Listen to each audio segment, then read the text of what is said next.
Let's start out with some simple math to make the case for this combat-oriented shotgun that I am reviewing in the bunker right now. Now, an omission. I should have done this arithmetic way earlier in the project. Would it have made a difference? Probably not. I'm going to tell you why as the shotgun review progresses. That's right, shotgun review. But simple math. And you may be, like me, asking yourself, why do guys go so gaga over magazine or drum-fed, semi-automatic, combat-oriented shotguns? I've reviewed a couple. Why do they go so gaga over it? I think you know, but here comes the simple math. And I applied this type of thinking to my Glock 20 10mm review a long time ago. It made a lot of sense. It connected with a lot of dudes. I should have applied it to shotguns. I'm going to show you a 10-round magazine for this Kalishnakov KS12 Saiga type shotgun. It's coming out of desert operations here in the project, i.e. yesterday, in a freaking windstorm, which you'll see in inset video. It was unpleasant. Yeah, but the testing went on. Sucked it up. Magazine and the gun got filthy. This dust blowing everywhere and 25-mile-an-hour winds. Poor me. I feel so sorry for myself sometimes.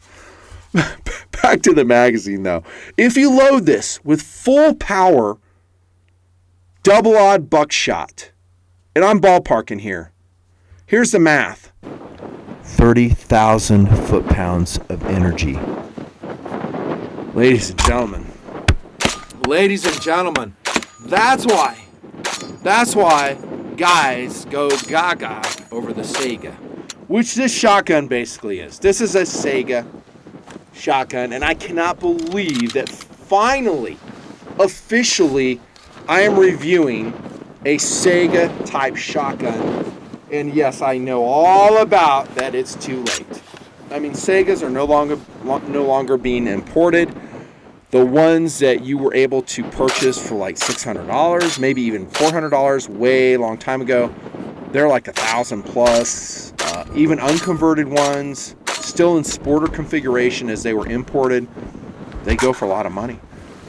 And with the craziness about Russia, the embargoes, the boycotts, I think those days will be permanent. So you'll never see Saigas coming into this country, I don't think, the way you used to when I started TNP. And it was actually more aggressive. Like, I started posting videos in 2008. The project's been going around since 2006. I think early in the 2000s, like 03, 04, 05, you could get a Saiga shotgun for a song and a dance. $400, something like that. Now, I have been doing TNP a long time, and you may be wondering, other than my arithmetic example, why in the heck didn't I review a Saiga back in, I don't know, 2012, 2010? Here's the reason, the real reason. I need my cone. It's because I did not like them. Every damn time I went out to go shoot a Saiga, it jammed on us, like all the time. That's why. I wasn't excited to come. I didn't have this cool bunker back then, but I wasn't excited to come to tabletop and go, hey, I'm going to recommend this thing when it was a piece of crap. I know all about it. I know the tuning, the customization. I had a crew member back then who modified shotguns. He used to shoot with me, PFI dude. And every time we would go out with his modified and very expensive Saiga shotguns, they would have problems. And out would come the excuses. Oh, well, I need to tune it for this load. I'm like, well, that's horseshit. That's not a gun I want to run myself. I want something simple that works. I want something intuitive that works. And that is driving to the point of why I didn't review it, because I was like, well, I just wasn't excited. And they're big and heavy. Integrating this into a tactical system is still ridiculous. Carrying these 10-round 12-gauge shotguns, magazines, which are going to be extremely heavy, it's ridiculous. And you're not going to get past that, even with this gun. And if you go with a shorter magazine, now you're to 5 rounds. If you're back to 5 rounds, then why don't you just go with your Stoeger M3000, brah? tube fed, lighter, slick. What's this sucker weigh? I wrote it down here. 4 pounds? I'm just kidding. 6 pounds, 14 ounces. That's still light. It dominates this gun in SAWC. And if you're going to be using 5-round magazines, point is, and we're going to kind of morph into a philosophy of use discussion with the Saiga, and this is of course the Kalishnakov gun right here. KS12 is the name of it. They have a couple of variations. I honestly don't know if they're still making it. It's Clown World right now when I'm filming this, and it's just hard to tell what's being sold, what's being produced. This is a U.S. produced Saiga variant shotgun, and it's better. There, I said it at the outset. It's better. Otherwise, I wouldn't be doing this review. Okay, and now what I do in this review too is I give you my data, my opinion, how the gun shot for me in multiple outings. I took this thing on multiple outings because there was such a history of Saigas in TNP. I mean, I did show them in Eat Lead Drill. We didn't do it in Soldier Boy, but Sledgehammer, we had Saigas. A lot of the drills, they would make appearances, and I would show them. I'd talk in field about my opinion on them, the complexity, the weight, blah, blah, blah. Yeah, I think in a lot of ways, this is the Saiga that I was really waiting for. I don't know about you. Now, and another reason it turned me off, I'm getting back to the history of Saigas here, and I don't know how long this video is going to go, but guys don't care. They love shotguns, especially combat shotguns, is I didn't like the fact that I had let's say I got a really good deal on a Saiga Sporter shotgun, and then I have to go spend like $1,000 customizing it, unless I'm doing the work myself, but it was a lot of work. Because in the Sporter configuration, the trigger is way back here. Now they've got to weld the receiver, reposition the trigger up here, the pin's up here. You got to change it to accept a pistol grip stock. You got to do gas port adjustments, sometimes recoil spring adjustments, sight adjustments, barrel adjustments, on and on. And as far as I know, there still are Saiga customizers out there, like Lone Star, Cobra's Customs. At least they used to do Saiga conversions. But now, that drives to my lack of enthusiasm for the type. Would I have run it in a Sporter configuration? I actually did a Saiga. I bought a 12 Saiga. I never reviewed it, and it also had problems. Let me define problems. So those guns are actually designed in Russia, and the ones I was talking about were made in the Ishmash factory. I can't speak very well. Sorry. It's now owned by the Kalashnikov group, I believe. But they were designed to run with buckshot, is my understanding. And so when they came to the U.S. market, guys wanted to run target loads, field loads, low base rounds with it, and they had problems. And guys were frustrated. And by the way, I'm one of those guys. Because I'm not going to go out every time and spend money on buckshot. Let's say I want to have a 100-round training regime with my shotgun of choice.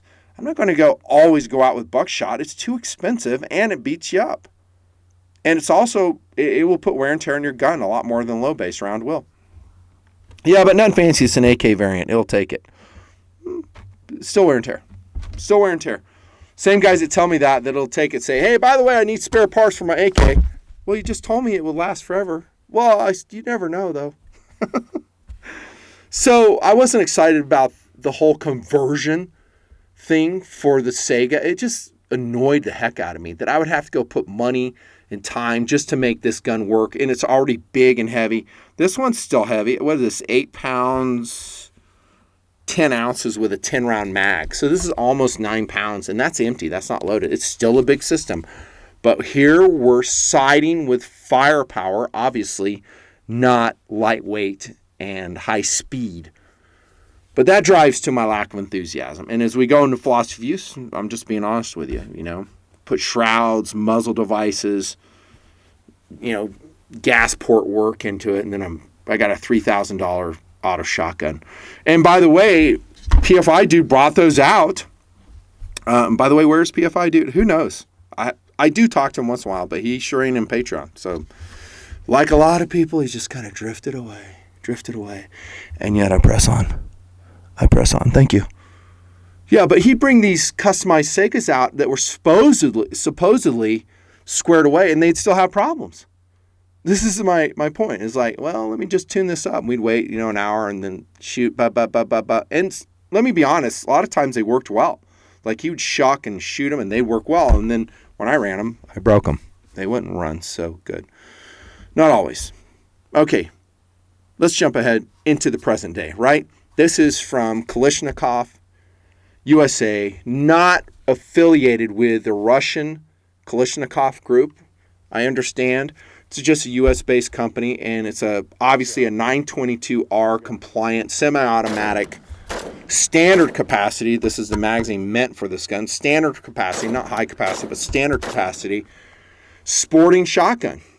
Philosophy of use would be just a fun gun, just to go out and shoot and have fun, especially if you reload 12-gauge shot shells. Fun. How about 3-gun competition? Yeah, maybe if they allow a shotgun like this, you betcha. I would really test it with a load that I was planning on competing with just to make sure it's 100%. I'll get to how it's shot, trust me. The real focus, though, as we know, of this shotgun is, and I know you're thinking it right now, is slow down, pump the brakes, here it comes. We know that the real focus of this is dove hunting. That's right, it's meant for dove hunting.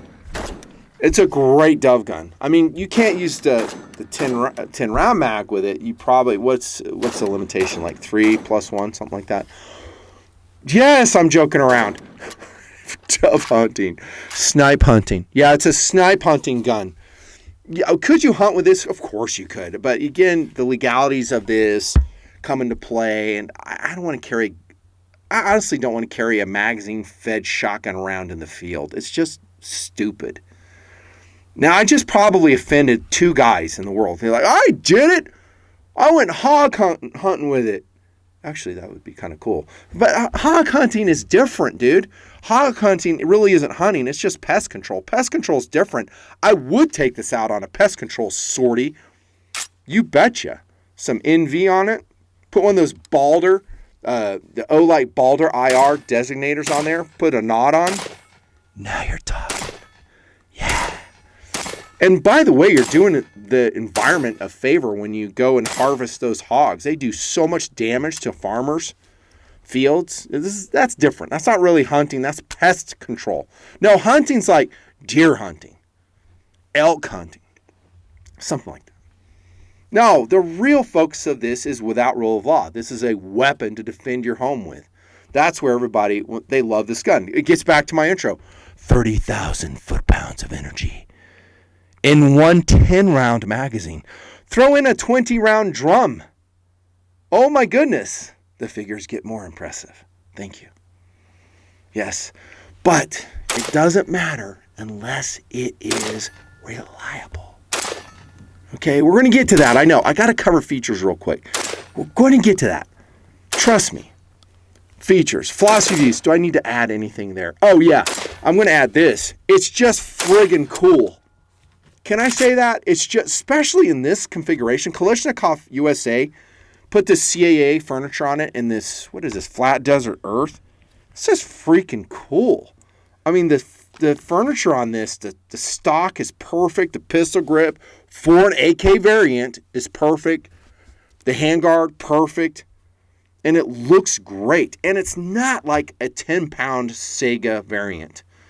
And when I saw conversions back early in 2008 to 2012, I'd pick it up and they're like 10 pounds. They're heavy. I'm like, there's no way, dude. Yeah, but it's, it balances well. You ever notice that when something's like insanely heavy, some dude will come out and say, oh, yeah, but it balances well. Really? Okay. I'll see you in the Red Skies. I want you to port that in a Red Skies with your completely self-contained 3 days to 1 week provision-capable, self-contained tactical system to include camping gear. I want you to take that 10-pound Saiga customized shotgun with the ammo. 300 rounds. You'll be quitting after a quarter mile and crying for mommy. You will. Been there, done that. Was I crying for mommy? Well, not on camera. It was just when I was going to sleep at night in the tent. I would cry for mommy. I was like, holy hell, why am I doing this Red Sky thing? This is stupid. Not really. I cried for daddy. Okay, back to features. So externally threaded barrel, that's a good thing. So no internal chokes, which is appropriate for a tactical dove hunting shotgun. This is meant for dove hunting. You can get tactical with doves. They understand. Don't laugh. They may laugh when they see you trucking down in your camouflage. Oh, holy crap, what is this guy doing? So they're unscrewed enough where you can see those threads. Only the highest production quality, of course, always. So, of course, you can go crazy and put some very heavy muzzle devices on your Kalishnakov USA KS12. I don't recommend that. I just run this one, and it worked fine. You know, would you want to put a 12-gauge suppressor on it? Try it. Go ahead. Long stroke piston design, it would have no problem with it, I think. This is I believe a 16-inch barrel. 16.3 inches, something like that. Chrome lined. And the whole take on this gun, and I'll say this about Kalashnikov USA, I have an AK going through testing from the same company. High quality. I look at it and I go, this is high quality. This is not crap. The finish on this is way better than Saiga's. Now, is this a melanite finish? I don't think so. It's probably enamel. But I just look at the whole gun and I go, this is put together right. This blows away the Russian stuff. That's just my take on it. And I'm really honest. I'm brutally honest. If something's shitty, I'll tell you. This isn't. I like it. Like the fit on the handguard, tight. Speaking of which, again, it's from CAA. And yes, I left the dang sticker on it because I love leaving the stickers on. It makes me laugh. You see that right there? That's another cool thing about the Kalashnikov USA design. You got two gas settings right there. You can see my setting. One's Mark 1 and one's marked 2. Simple, simple, simple. One's for high brass, two's for low brass. Guess where I left it during testing? Right where you see it. Right where you see it. I didn't touch it. I just left it. And I tried the high brass load. I was like, well, let me try that. And yeah, I did have a stoppage. It's a machine. Awesome. Several. Let's try it. It's like, well, let's just give it some more gas. Just like the vet. When in doubt, throttle out. Says nothing fancy. When in doubt, throttle out. Same with your Saiga. When in doubt, gas it up, bro. Gas it up. You'll be surprised. You might get some reliability out of it. Love the pick rails on it. Look at that. So you can put your VG on there. You can put your lights, your IR, designator so you can kill those snipes.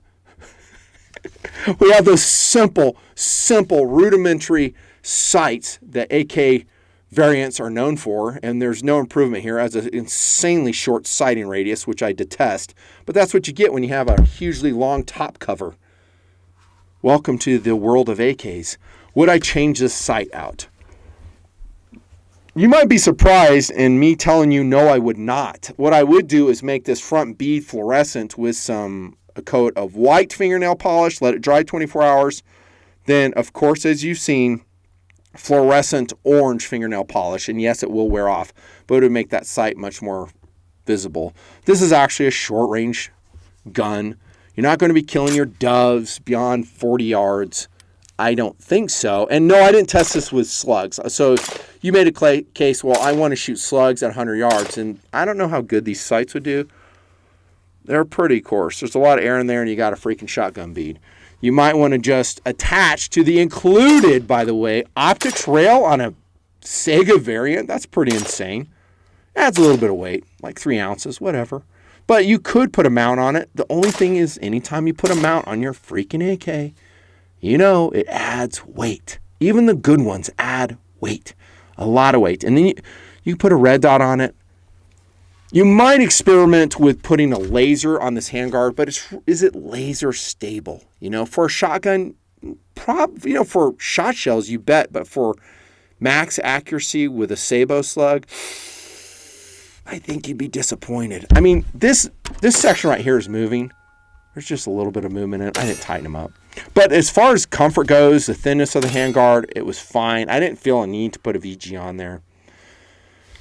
Yeah. Now, I'm not going to break it open because I just freaking don't want to. I did play with it. I took it apart and lubed it before I went out in the windy, dusty desert yesterday. And, just give it every opportunity. So it's filthy inside. Dirt, powder residue. I like the dust cover here. Yeah, so they got am I pointing the right place? Probably right here. This portion right here. So that's included of the recoil spring, so it keeps the action enclosed. Really nice. And this is really important on this design right here. See that notch on the safety lever? So the thing about the Saiga, the KS12, that most guys know that own them, they know, is that putting a magazine in when it's fully loaded, as I forgot, by the way, I tried to put it in and rock it in. Let's say it's totally fully loaded right now, and it's just a mother. You almost can't do it. You can like force it in, and then maybe it clicks, maybe it doesn't. The way you're supposed to do it is you open your action, and there's two ways to do it. You'll see me doing both ways. One is that I'll just manually hold that charging handle open, rock it in, click it, let it rock for stripping the round off. Or you can use that safety notch right here, and that's a really nice way to do it. It's basic. I mean, you don't have, I think some Saigas had some buttons on them, didn't they, that would keep the action open? It's not that trick. But my understanding is they also caused jams too. This is simple, and I like simple. Simple's fine. So it works. You know, this is a way you could just be ready. Now I want to throw this in about the magazine. And this is a Kalashnikov USA magazine. And I got to say, I was pretty impressed with them. They worked well. You can take the base plate off. You can clean them. They're not that heavy. But remember what I say about magazine-fed shotguns. If you keep them loaded, you can get what I call the squash factor. So the plastic shot shells, of which, of course, me being prepared, I don't have, of today, their walls aren't really that thick, and so you can get some oblongation of the shell. It's not totally round, and it can induce jams. I would really test your shells out. I would probably load the shells you plan on dove hunting with, and then wait 30 days, and then go out and do like a 2-mag test and see if you're getting stoppages on that. And if you don't, maybe it's good. Maybe try 60, 90 days. Oh, there we go. A note. Okay, that's another disadvantage of a magazine-fed shotgun. It's not a metal round. It's a freaking plastic round. Keep that in mind. The magazine release is outstanding. The trigger is outstanding. It's a G2, tap code G2, which means it's awesome. There's a lot of take up on it, but for a shotgun, it's fine. Nice, smooth release. Big old trigger guard there. I love it. And then, again, the CAA pistol grip is fantastic. It does have the rubber insets, which I don't really care for so much right here. But, heck, it's big enough, and it just fills a hand. No, I'm not going there. It fills a hand, and it's nice. You don't have to replace it. You don't have to spend money, along with this buttstock. It's fantastic. I love the buttstock. Goodness gracious. And me being a tall guy, you know, I'm all of 5'4", as you know. I can, like, really get this, dial it in. It's just nice. This is like, again, another reason I love the KS12 is because just ergonomically, at least with this setup, they do have a fixed stock version. I'm not evaluating that. I'm evaluating this one. It's dialed in for me. I just love it. It's just great. And then you have a rollover rubberized cheek piece here. Good recoil pad here. You got some QD sling cups here.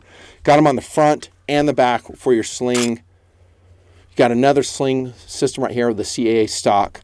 You got a storage compartment in the pistol grip. You've got a retention tab right here for your takedown. You have to depress that, push it into your top cover to release it. And it takes apart just like you'd expect. Just make sure you orient that bolt properly.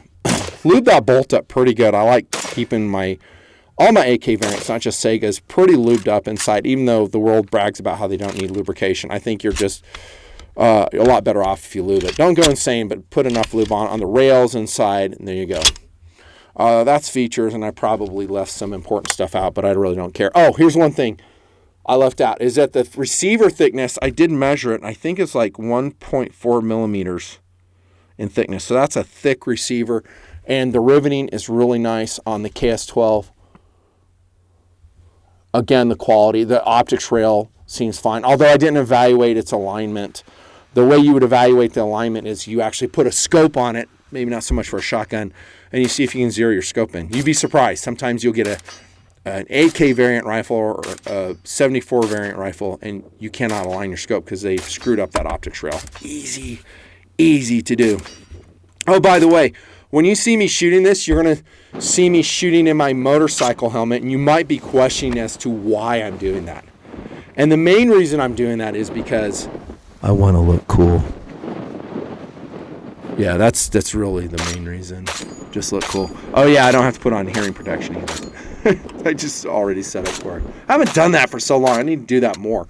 So I drove out on the KTM and shot this gun. And I wanted to give it another outing. Speaking of which, how did it shoot? Did I have stoppages? Saiga-like stoppages with the KS12? I will say yes, we did have stoppages. A couple. KS12 Kalishnakov USA. Wow, awesome. It's a machine. Awesome. Okay, let's try it. Here we go. Oh, shit. Oh, no. And those mags have been loaded overnight, too. Is there a gas setting? There is, isn't there? Yeah. Right there. Well, let's try it, see how we do. Here we go.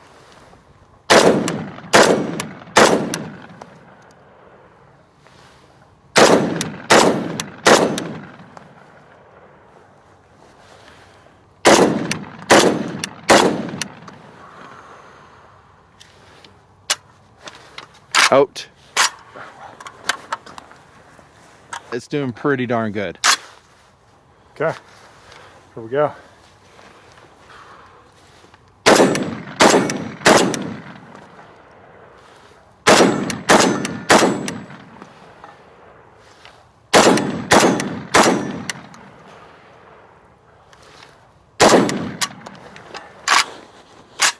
Oh, not bad, aside from that first one.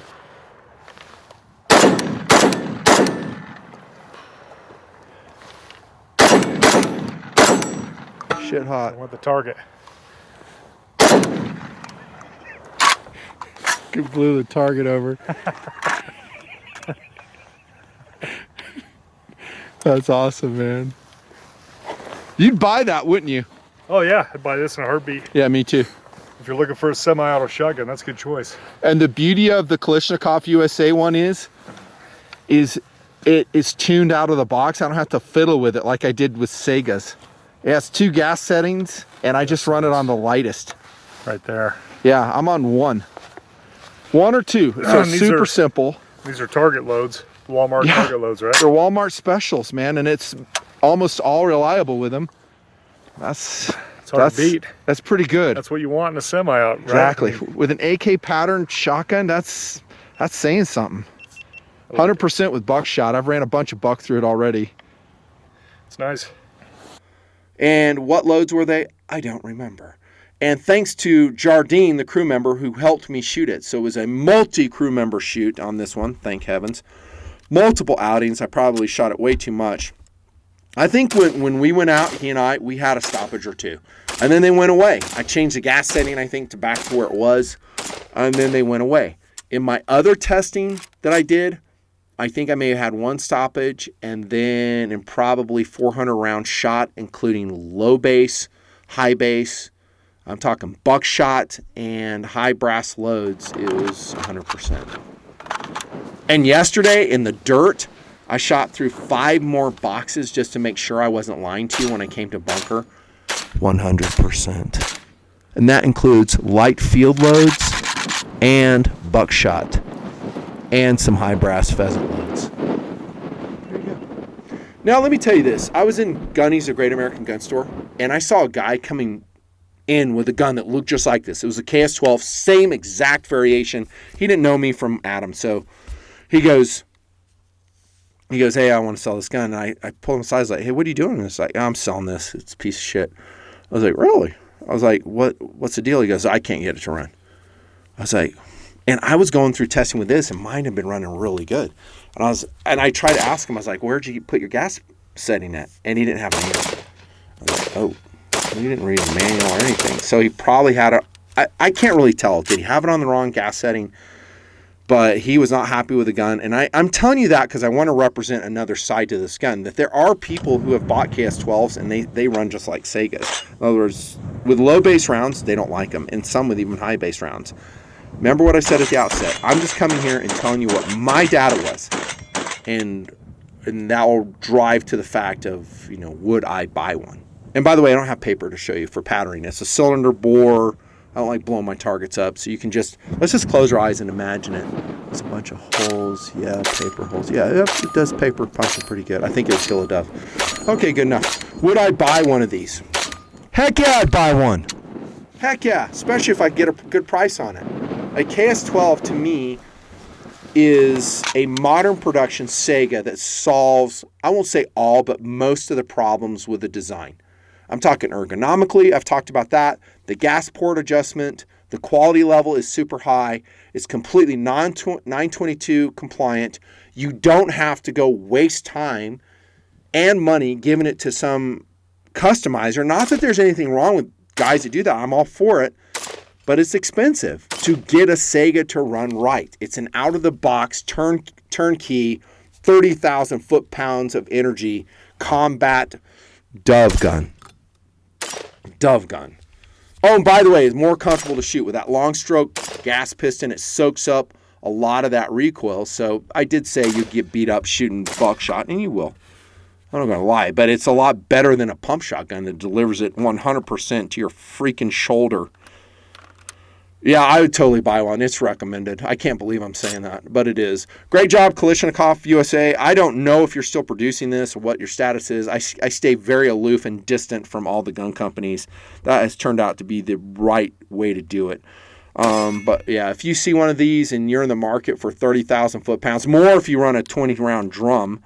By the way, I might have to do a separate test on that. Let me know in comment if you want me to do a 20-round drum test with a KS12. I'll probably buy this as a cast member just so I can display it in the back there with all the other airsoft guns. Yeah, so I can impress everybody. Here's your mob dispersal weapon. Yeah, I didn't evaluate it with short shells. By the way, I'm sorry I didn't shoot 3-inch Magnum in there either. I'm pretty sure they would work just fine, though. So great job, USA. Recommend from the Nut and Fancy Project. I can't believe I'm saying that. A freaking Saiga shotgun in the bunker, dudes.